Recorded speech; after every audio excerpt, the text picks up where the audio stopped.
Depuis plusieurs mois, l'or brille. Alors la hausse de l'or, vous me direz, c'est pas une exception. Tout augmente, même dans les pompes funèbres. On a augmenté le prix des enterrements sous prétexte d'augmentation du coût de la vie. Mais l'or, c'est vraiment impressionnant. L'or a atteint 3 950 dollars l'once. C'est son record historique. Alors, il y a des bonnes raisons à ça, notamment géopolitiques, mais vous avez des banques qui commencent à avoir peur et qui commencent à dire que on a peut-être atteint un pic. En tout cas, c'est le cas de Bank of America qui indique qu'il y a plusieurs signaux techniques qui semblent montrer que l'or devrait se mettre à baisser à partir de maintenant. Et elle évoque aussi des signaux non pas techniques mais tout à fait pratiques, des signaux faibles qui montreraient que l'or est en voie de baisser prochainement. Alors, qu'est-ce qui va se passer avec l'or? Est-ce que on va avoir une baisse extrêmement forte de l'or? Quels signaux il faut regarder pour savoir si cette baisse va avoir lieu ou non? Et enfin, est-ce qu'il faut acheter de l'or maintenant? Parce que, signaux ou pas, les tensions géopolitiques sont telles que l'or va forcément monter. C'est ce qu'on va regarder dans cette vidéo.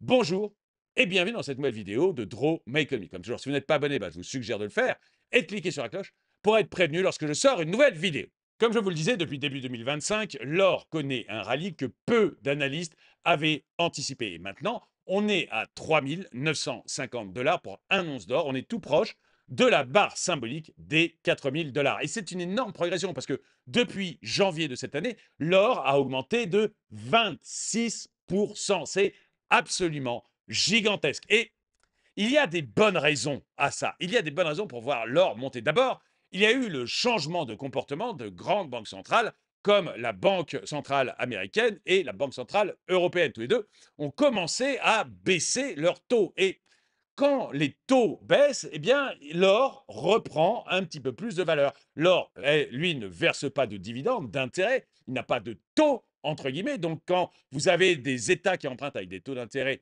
élevés, eh ben, on a intérêt à aller acheter des obligations de ces États. Mais quand les États empruntent avec des taux d'intérêt plus faibles, donc quand les banques centrales baissent les taux d'intérêt, eh bien l'or retrouve de l'intérêt. Donc la première raison, c'est effectivement le changement d'attitude des banques centrales européennes et des banques centrales américaines. Mais il y a aussi la peur monétaire. Aux États-Unis, vous avez une dette qui a dépassé les 35 000 milliards de dollars. C'est la raison du shutdown. Et du coup, on se demande qui va payer, surtout que vous avez d'autres pays européens, comme la France par exemple, où la dette atteint 3 300 milliards. Et des pays comme ça qui ont des dettes très élevées, il y en a de plus en plus, notamment en Occident et au Japon. Et du coup, il y a une peur de la monnaie. Et quand il y a une peur de la monnaie, les gens vont vers un actif de réserve, un actif sûr, qui a prouvé au long des millénaires qu'il avait réellement un intérêt, c'est l'or. La troisième raison qu'on peut trouver aussi, c'est la demande institutionnelle.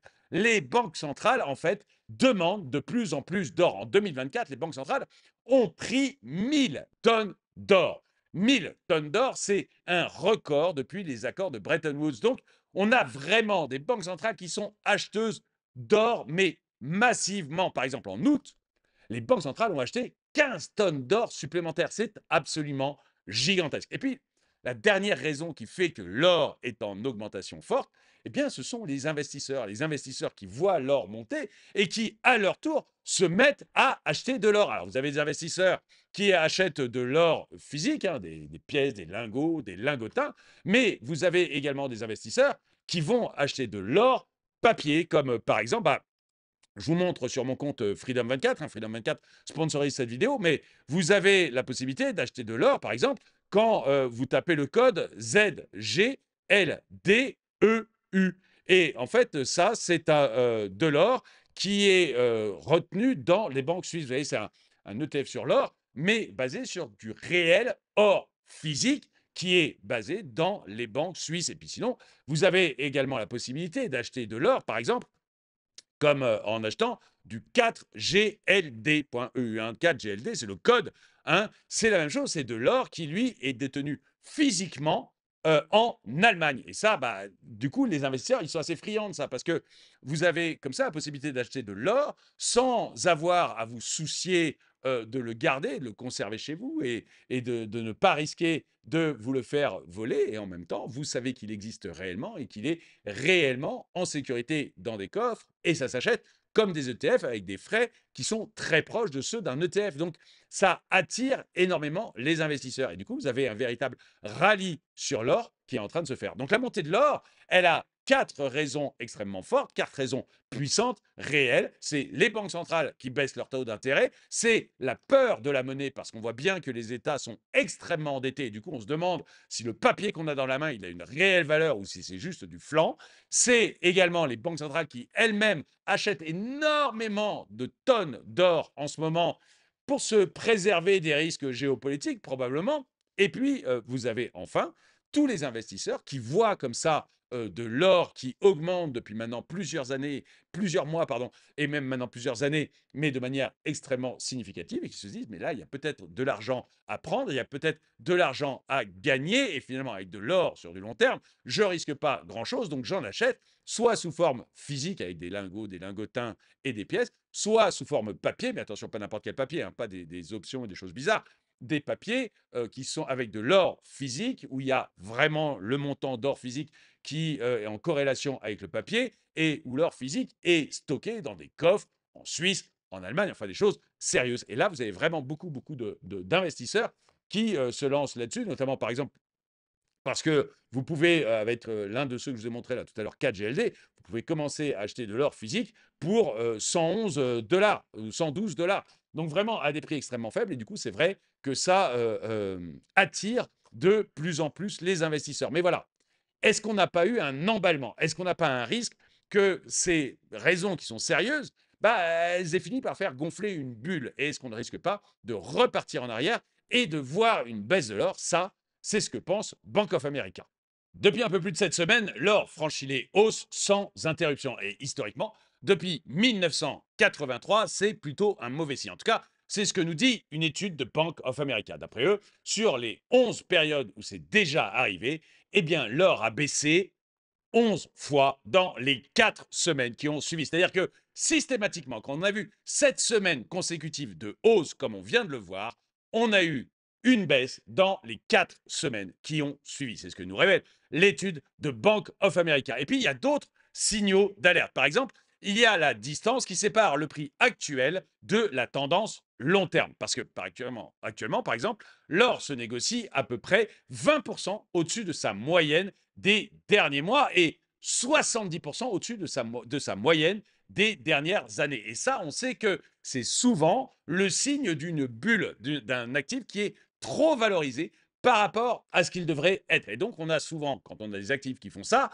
un retour à la normale. Alors, ce n'est pas du tout dire qu'il y aura un crack de l'or, mais c'est un vrai signe qu'on risque de se retrouver face à une baisse de l'or prochainement. Et puis, vous avez aussi le nombre de positions acheteuses sur les marchés à terme de l'or. Alors, si vous n'avez pas ce qu'est un marché à terme, j'ai fait une vidéo dessus, donc vous pourrez aller le voir. Je mets un lien par ici, mais grosso modo, ce sont les investisseurs, alors là plutôt les professionnels, qui parient, entre guillemets, sur la valeur de l'or dans 3 mois, dans 6 mois, dans 1 an, dans 2 ans. Et là, on voit que le nombre de positions acheteuses est devenu absolument gigantesque. Et ce n'est pas du tout quelque chose de normal. En fait, le nombre de positions acheteuses est au plus haut depuis 3 ans et ça montre plutôt qu'on est sur une frénésie. Et quand on voit des frénésies, eh ben, on voit bien qu'on risque, après, à la moindre mauvaise nouvelle, de basculer sur une peur. Et là, on a aussi des gros risques de rectification. Et puis, on a d'autres encore facteurs, d'autres indices, comme des indices de comportement sur la chaleur du marché, qui montrent qu'on est vraiment, vraiment sur des frénésies qui sont comparables maintenant à ce qu'on a pu connaître en 2020. Bref, l'or n'est peut-être pas à la veille d'un crack, mais il y a beaucoup d'indices qui montrent qu'on est probablement à la veille d'une baisse. Et il y a quelques risques qui pourraient faire tout basculer. Le premier risque, c'est les banques centrales. Vous savez, les banques centrales elles sont à l'origine de la montée de l'or sur deux choses. D'abord, la baisse des taux et deuxièmement, les achats massifs qu'elles font. Eh bien, il suffirait justement que ça aille dans l'autre sens. On pourrait imaginer une Fed qui arrête de baisser les taux d'intérêt, voire même qui les augmente à cause d'un retour de l'inflation. Et là, en fait, on aurait une correction assez forte de l'or, puisque on voit que quand il y a un resserrement monétaire, très souvent, l'or a tendance à baisser de 10 ou 15. Mais les banques centrales, elles peuvent aussi arrêter d'acheter autant d'or. L'an dernier, je vous ai dit, elles ont acheté 1000 tonnes d'or, ce qui est un record depuis les années 70, mais elles peuvent très bien décider d'arrêter d'acheter de l'or parce que, par exemple, les tensions géopolitiques baissent. On peut même imaginer des banques centrales comme celle de Chine, par exemple, ou d'Inde ou de Turquie, qui se mettraient à vendre un petit peu d'or pour pouvoir soutenir leur monnaie si celle-là se trouve en difficulté. Et là, vous auriez aussi la possibilité d'une baisse de l'or. Là, c'est les deux premiers cas, les deux risques qui viennent des banques centrales. Mais vous avez également un risque qui vient directement des investisseurs. Alors, des investisseurs institutionnels ou des particuliers qui achètent de l'or. Vous savez, des particuliers et des institutionnels, ils achètent de l'or sous forme de pièces, de lingots, de lingotins, comme j'ai pu vous le dire tout à l'heure. Et puis, ils peuvent également acheter de l'or de façon papier. Et comme je vous le disais tout à l'heure, l'or papier et les lingots, les lingotins, les pièces se vendent de plus en plus. Mais on peut très bien imaginer que les gens se lassent un petit peu de cette monnaie pour plusieurs choses. Ils peuvent par exemple retrouver goût à l'achat d'actions. On voit que le Standard Poor's, par exemple, vole de record en record. Eh ben, on peut très bien avoir des investisseurs qui voient que à côté les actions marchent pas mal du tout et qui, au premier signe de baisse de l'or ou au premier signe de fléchissement de la vigueur de l'or, se disent bon on récupère nos billes et on va aller racheter des actions. Et là, vous risqueriez à ce moment-là d'avoir une baisse de l'or uniquement liée à la spéculation sur l'or. Et ce n'est pas forcément une vue de l'esprit, parce que si vous voulez, en août, par exemple, les investisseurs ont acheté 5,5 milliards de dollars en or. Hein. Enfin, pas en pièces en lingots à lingotin, mais dans les produits comme ceux que je vous ai montrés tout à l'heure. Voilà, le ZGLDEU et le 4GLD et tous les produits similaires. Bon, on a investi en août dernier, enfin on ne sait pas moi, mais les investisseurs ont investi en août dernier 5,5 milliards de dollars sur ces produits. Mais le mois d'avant, donc en juillet, ils avaient investi 10 milliards de dollars. Donc, il y a quand même eu un investissement qui a été divisé par deux. Est-ce que ça va durer? J'en ai aucune idée. Est-ce que c'était juste parce que c'est le mois d'août et que tout le monde est parti en vacances? Peut-être, mais on ne peut pas faire comme si ça n'existait pas. Donc, il y a vraiment ce risque. Et puis, un autre risque qu'il y a sur l'or, enfin qu'il pourrait y avoir, c'est une accalmie géopolitique.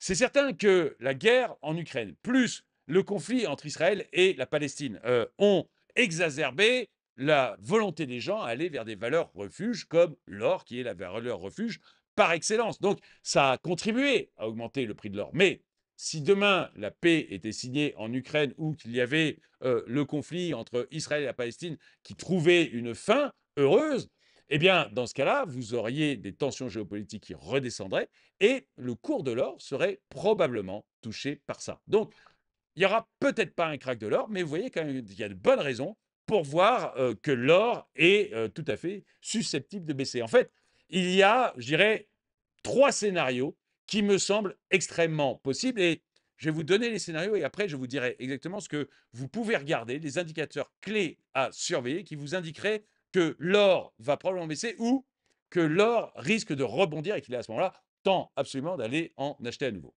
Le premier scénario, c'est le plateau doux ou la consolidation. Et ça, d'après ce que nous dit le World Gold Council, c'est le scénario le plus probable. D'après lui, on devrait se retrouver à une stabilisation des cours de l'or à peu près au niveau actuel. Comme base, il prend comme idée que les taux d'intérêt ne baisseront pas plus rapidement ou n'augmenteront pas de manière différente à ce qu'elles ont aujourd'hui. Vous n'aurez pas des banques centrales qui achèteront de manière plus massive que ce qu'elles sont en train de faire et vous n'aurez pas un accroissement des tensions géopolitiques. Dans ce cas, d'après le World Gold Council, on devrait avoir une once d'or qui va rester entre 3009 et 4100 dollars, une variation qui va être entre 0 et 5 au moins jusqu'à la fin 2025. Ça, c'est le premier scénario, c'est le scénario le plus probable. Deuxième scénario qu'envisage le World Gold Council, c'est en fait une correction des prix de l'or. Alors là, c'est un scénario qui est moins probable, mais qui reste totalement probable. En fait,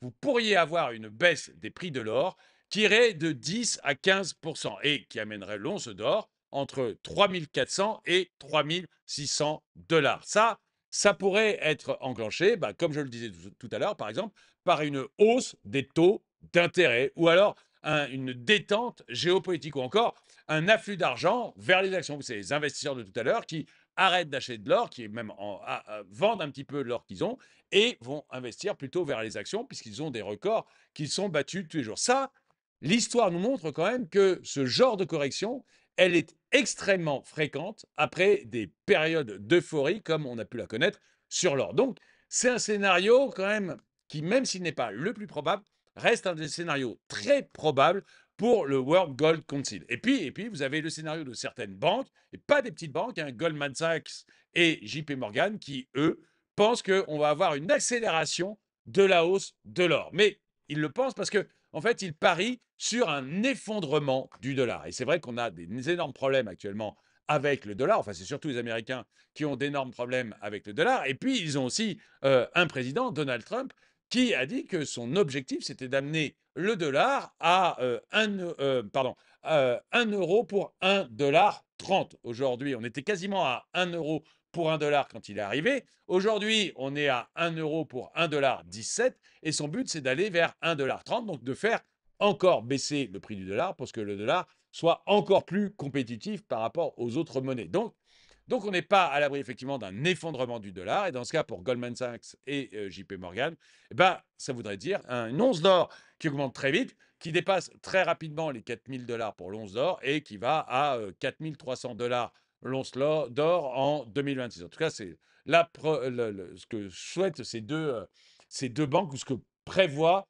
ces deux banques. Ce qui arriverait aussi si on avait par hasard un risque géopolitique qui augmentait de manière très très forte. On aurait les mêmes mouvements haussiers qui soient possibles. Alors, de toute façon, qu'on soit sur une baisse légère de 10 à 15 ou sur un plateau ou si on est sur une accélération de la croissance, de toute façon, ne pas avoir d'or dans son portefeuille, c'est quand même quelque chose d'assez risqué et d'assez étonnant parce que l'or, c'est vraiment historiquement la valeur refuge qu'il faut avoir, 5 à 10 nous disent les spécialistes, d'or dans leur portefeuille.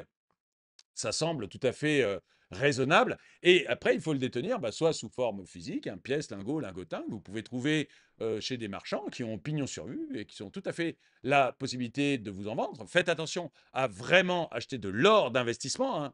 Pas, pas une montre en or, pas une gourmette, pas une bague, hein. De l'or d'investissement, c'est très très important pour des raisons fiscales. Donc vous devriez vraiment aller voir ça. Et puis si vous voulez avoir un peu plus de détails là-dessus, allez voir un spécialiste de la fiscalité de l'or. Mais voilà, c'est vraiment très important d'aller vers de l'or d'investissement. Et puis sinon, vous pouvez aussi acheter des, des produits pour avoir de l'or, comme ceux que j'ai pu vous montrer, mais il en existe aussi beaucoup d'autres. Et si vous devez acheter vraiment ce genre de produit, donc de l'or papier, bon, vérifiez à côté que c'est bien, qu'il y a bien l'équivalent en physique, c'est-à-dire qu'on ne vous vend pas du papier qui repose sur rien, mais on vous vend du papier qui repose sur des stocks d'or qui sont vérifiés, hein, ça peut être totalement vérifié, qui sont mis dans des coffres et peut-être même auxquels vous avez accès. Donc, il faut faire très attention à ça, mais ça peut être très intéressant d'aller acheter ce genre de produit. Et si vous devez l'acheter, voilà, vous devriez considérer aller le faire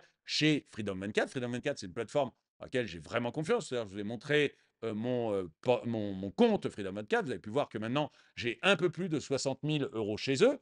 Il y a un mois et demi ou 2 mois, j'avais un peu plus de 50 000. Et puis, bon, j'ai fait des bons placements. Donc, je suis arrivé à un peu plus de 60 000 € chez eux. Donc, c'est vous dire si j'ai confiance. Et Freedom 24 va vous donner accès à des milliers d'ETF sur l'or, mais également des milliers d'ETF sur des actions, sur des obligations. Il vous donne accès à ces ETF, que ce soit en France, en Europe, aux États-Unis, en Asie. Et puis, il vous donne aussi accès à des milliers d'actions, même chose en Europe, en France, aux États-Unis et en Asie. Donc, c'est vraiment une plateforme qui m'a séduit, hein. C'est pour ça que je fais un partenariat avec eux. Et puis, et que j'ai 60 000 € chez eux.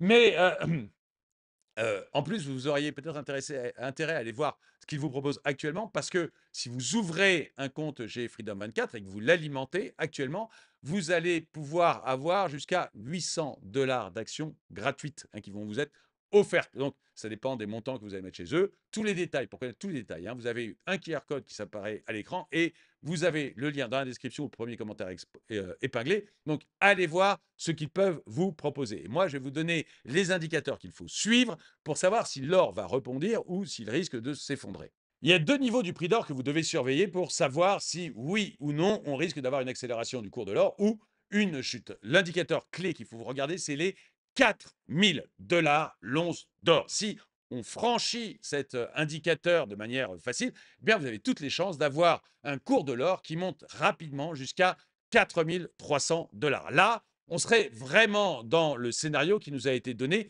par Goldman Sachs et JP Morgan. Donc, ça serait le scénario haussier. Si vous voyez que l'on reste aux alentours de 4 000 $, à ce moment-là, on risque de se retrouver dans le scénario préféré du World Gold Council, c'est-à-dire un cours de l'or qui va rester sur un plateau doux, voire se consolider, qui va rester là. Et dans ce cas, si vous avez acheté de l'or, il faut peut-être penser vraiment à le garder parce que il remplit à ce moment-là vraiment son rôle, qui est d'être là pour être une poire pour la soif et pour pouvoir avoir quelque chose de solide auquel se raccrocher si tout s'effondre. Et puis, l'autre chose, si vous voyez que on rebondit sur ces 4000 et on a plutôt tendance à redescendre, et à ce moment-là, il faudra regarder la zone qui est entre 3500 et 3600 $. Si on atteint cette zone à 3500, 3600 $, alors là, ça sera probablement un signal d'achat et on sera dans la deuxième hypothèse du World Gold Council qui indique que voilà, quand on arrivera dans cette zone-là, on sera probablement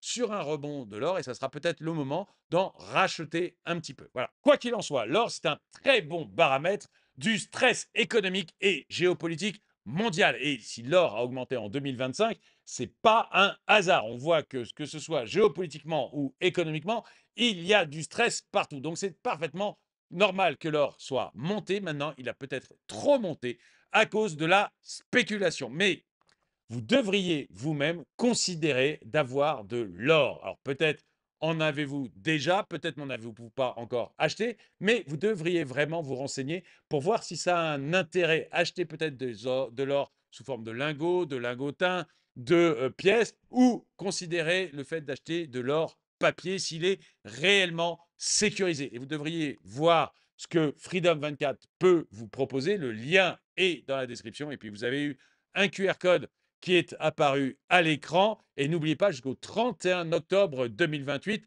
2025, pardon, jusqu'au 31 octobre 2025, Freedom 24 vous permet d'avoir des actions gratuites pour une valeur qui peut atteindre jusqu'à 800 $ si vous ouvrez un compte chez eux et que vous l'alimentez. Le lien est dans la description ou dans le QR code qui est apparu à l'écran. Et dites-moi, vous, si vous avez de l'or, si vous avez déjà acheté de l'or et si vous êtes satisfait de votre achat, enfin, vu la montée, vous êtes probablement satisfait.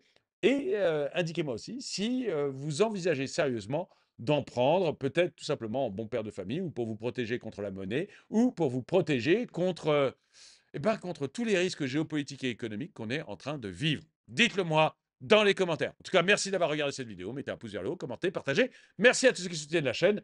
Et moi, je vous dis à très bientôt.